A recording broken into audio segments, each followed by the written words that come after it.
Walking through the door, the buzzing of the guns, artists work their magic, human canvases take the pain, skin red raw, some bloodied, and still the buzzing goes on, like demented wasps on cocaine. First comes the stinging, then the pain, the numbness. Each canvas puts on a brave face. Concentration etched on the artist. No room for mistakes here. Finally you're done. The work of art hypnotises. Stunning, beautiful, fucking awesome. And still the demented wasps buzz on. So aye, welcome to Acoustic Haven. That wee poem was called Buzz Buzz, and I think I wrote that the first night I met our guest tonight. I was taking an hour's break from Darren doing a tattoo on me, and he was tattooing someone else, and our guest was standing in a corner painting a Paul Weller painting at the time, and I decided to write that, and it was a great vibe. The whole thing was just a really lovely vibe until our artist put his palette knife through the canvas and tore it. But I don't think I'm meant to mention that, and I can feel his eyes bearing into me right now. But anyway, it's covered up.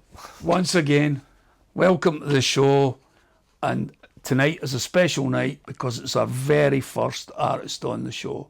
Tonight we have none other than Michael Ferrin. Well, Mick, welcome to the show, mate. It's good to have you on at last. Good to be here. Thanks for having me. Happy days, man. We've been waiting for this one. Right. The two of us. Look. So we'll start off. Right. What was it like growing up in Belfast and being Belfast? Growing up in Belfast was difficult enough. I suppose in school, one thing I always remember was getting slapped on the head for drawing.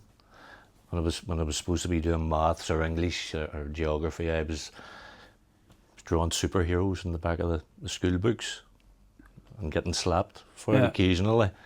So I had no real interest in school, apart from art and sports. So I didn't really attend any of the other classes and went on the big lad when I was younger. Yeah. So didn't leave school with too much, but didn't do too bad out of it. I'm the same, I didn't leave with much. Yeah.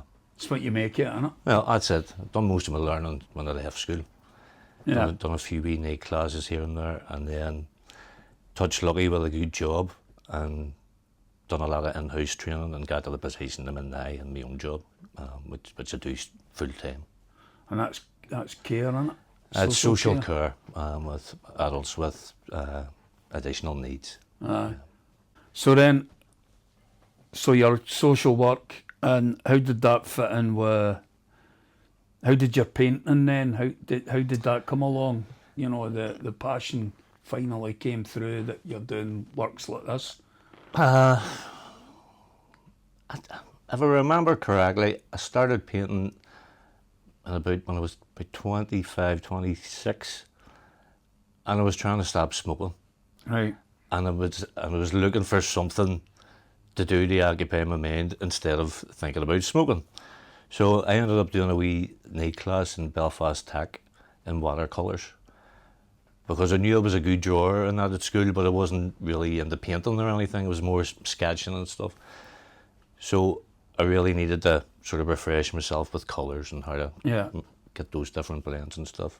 So I went to that class for, I think it was 8 or maybe 10 weeks, and the tutor encouraged me to keep it up. You know, she talked to me after the classes and says, you know, you have a bit of talent and you should pursue it and not waste it. So that was really it. Then I started painting quite regularly. People started seeing my work and asking me to do commission paintings of their loved ones and their animals, and that's been about 30 years ago. Right. So it's 30 years in painting now. Brilliant. Yeah. And this gorilla, is that one of the first ones you did? Or no. is that one of the first of the newer, like when I come along? Yeah, these is more my newer ones. Back when I was doing a lot of commissions and stuff, I had no phone, so and I didn't even have a camera, so I haven't got even photographs of a lot of my earlier stuff because Yeah. they just went straight out. Right, okay. And you wouldn't have got prints of them done because they were for personal reasons. But this here, this is the first one I remember seeing. Yeah. So this particular painting inspired me just because of the eyes and what I thought the monkey was looking at. Yeah. You know, from looking out at its public. Yeah. And I suppose I connected with it because I was imagining the rainforest being torn down. Yeah. And the young monkey looking at the rainforest. And Cow the name of the picture I called it was Forgive Them, Father. Yeah. You know, because people don't know what they're doing to the earth. So It's absolutely stunning, and the eyes just grip you every time you see it. And it doesn't matter how many times you see it, it's absolutely stunning. thank you. And the layers. So how was that done? Was that done like, is this all paintbrush, yeah? All these strokes? So it would have been sketched on first, Right. just like a wee with charcoal or Right, pencil, okay. heavy pencil, and then I would just layer it in acrylics. You sort of do your black colours first, and then sort of gradually add washes to it, and then add your fine detail at the end. You can see close, you might see some wee tiny hairs in the Oh no, nostrils and it's stuff. absolutely stunning. But yeah, I just always remember that if somebody said to me, Mick Ferrin, I'd go, baby gorilla. If I was doing a word game, I think that's exactly. yeah, thank you. But aye, so, and then you found your way into tattooing for a wee while, didn't you? I remember I had a that. bit of a midlife crisis. Yeah, so my daughters decided to buy me a tattooing kit, thinking because I was a good artist, she could just tattoo. So, and painfully learned the lessons of truth in that one, and it's one of the hardest professions you can do. Yeah.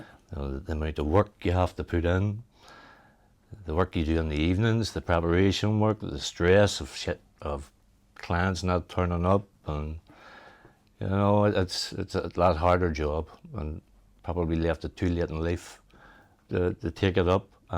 But did it for a while, worked with Darren for a while, had some great times in Sink the Ink. Sink the Ink was amazing, wasn't it? It was a great We studio. had some amazing just days where the vibe and the energy in the room was Brilliant. Great talent in the room. yeah, there was a lot of great artists there as well, you know, Darren, Andrew, Yeah. Aiden. Aidan, God, the main man's no longer with us. Well, God, there's too many to mention, Yeah. you know. So yeah, I'd done a few years with Darren until Darren injured my back. Only joking. But no, it's a hard game. It's a hard game, you know. But because of that though, that's how I met you, you know, and Yeah. the art, your art, as I said, that, and you just finished the Mick Jagger painting that you'd done, Yeah. which, if you're interested, folks, is up for sale, and believe me, it's well worth every penny. I'm not going to tell you the price because that's his business, no mine. They're all up But for sale. believe me, it's amazing. Thank you, thank you. But aye, so and then, so the process of the paintings, are they all similar? Are they all the same? Are No, each one different? these more recent ones that I'm doing are just more to do with me and my imagination and trying to zone myself out from every mad thing that's happening in the world. Really just closing myself off from the world and imagining myself somewhere where there's no bombs, no hate. So this is one of the places in my head that I can go to. And one thing I've got to ask you, as an artist, because it's the one thing I can't do, I have to copy when I'm drawing. I have to. How do you know where the light's coming from? Sky. No, you know what I mean? Shading, the cheeky No, bollocks. it all depends where. If I wanted the sky to be or the sun to be over there, then the shadows would be over this side. Because I So never get no, that, that's right, just though. more of a. Well, like even the highlights there- would be more on that there, you know. Yeah. The fucking sky. Anyway, we've got a comedian tonight, folks. So To be honest, I don't know. You know, I'm not really sort of thinking about things like that when I'm doing it. I'm just imagining that I'm there. Yeah. You know? So it's just a bit, you just let your mind go and It's complete relaxation. You know. Brilliant. I have music playing. You don't realise it, but your breathing becomes so shallow. Yeah. Because you lose all the train of thought, and your body naturally goes into like a meditation sort of zone. And it's the most relaxing way that I can get the unwind when I come home. So if I have to paint, you know. And you paint most nights, don't you? I paint every night. Yeah. And you did Gregory Porter as well, which was I a class. done a nice Gregory Porter one. Got some nice comments from some members of the band and stuff. So. Oh, brilliant. Yeah. You should have given them it, get me sign it. Well, it's still not varnished yet. Oh, is it not? Still doing wee whiskers. This here is one of my favourites. I'm going to bring it in. And this is a cracking piece. I'm not really a fan of the man's music. You haven't listened to him properly. The only good thing I'll say about him is he's a good selling man. But this Paolo Minatini is absolutely stunning, as I'm sure most of you will agree. It's a beautiful painting that's done on some kind of hardboard, and it's absolutely excellent. Mick at the minute's having problems with this eye, where my hand's doing wibbly things. So answers on a postcard, please, if you think it looks great. Oh. And if you don't, then don't answer. But anyway, do you answer and I'll try and fix it. I am still here. I haven't gone home. It's no voice recording. I'm going to put this down, but this is an absolute stunning piece, and it's one of my favourites.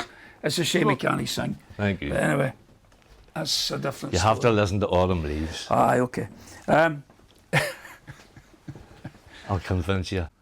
And so we've changed the paintings over, and this is another one of your escapism paintings. Stunning. It really is stunning. I love it.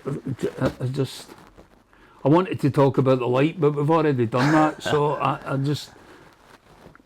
Is there anything?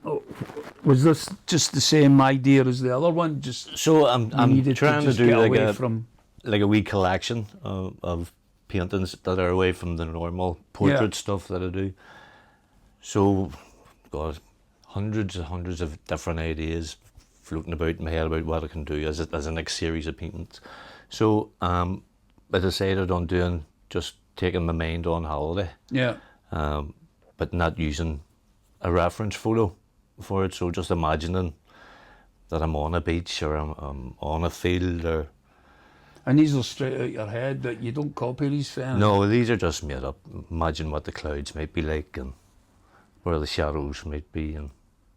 And your three main topics, I seem to think that there's like portraits, and then there's the escapism, and then animals. Animals and nature, nature in general. Which brings us on to this stunning bit, another stunning portrait. So this is one of the first palette knife paintings that I've done.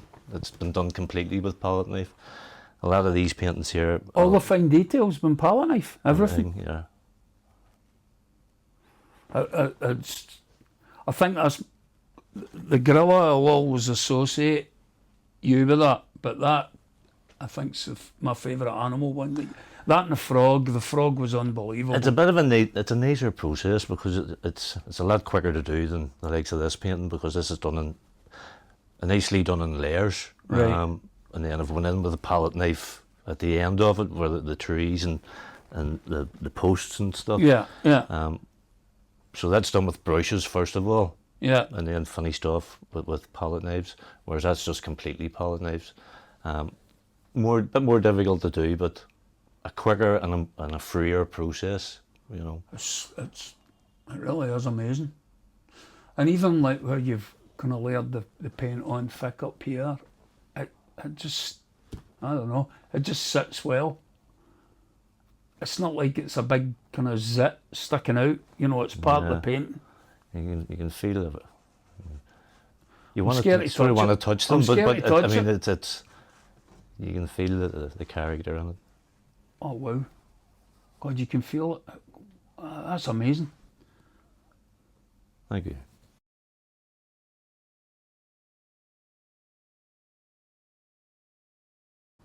And then my all-time favourite, and it's classic portrait. It's my number one man, and it really is excellent. I say Bowie, they say Bowie, but I say tomato, you say tomato. exactly. And it doesn't really matter when you've got something like this in your hands. It really is a stunning piece of work. Thank you. And Thank you. I've been trying for ages to get this off of Darren, and Mick has just very kindly given me the last print. Yeah. So I am actually over the moon right now. It's been wonderful having you in, Mick. These are stunning. Thank you for having me. Thank And you. listen, folks, you know what I'm going to say every week. If you're interested, get in touch.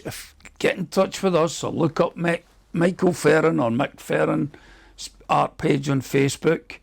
All his paintings are there. You can DM if you're interested. They really are wonderful pieces of work, and it's been an absolute pleasure having our first artist on the show.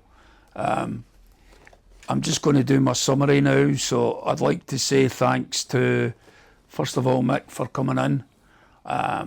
Always Darren for sound and editing and running about and doing all the lifting, and well, I just sit in my arse and pretend it's great. And then thanks to Ink Haven for the sponsorship, who we wouldn't get through half of this without. And then, of course, that leads us on to next week's guest, I should say. We have Carol Devlin back on the show because Mark Reed, the poet, had to pull out for various reasons, and he will be coming on further on down the line. So next week we'll have Carl Devlin, and he'll be singing a couple of his own songs. But in the meantime, we're just going to let you. Dan's probably going to put up a few pictures to finish us out of Michael's work. Maybe a Bowie song to go along with it. Whatever. So I'd just like to say from us all, Bowie. you say Bowie, I say Bowie. Bowie. So from us all at Acoustic Haven, until next week, enjoy the show, and I'll see you then. Thank you. Thank you.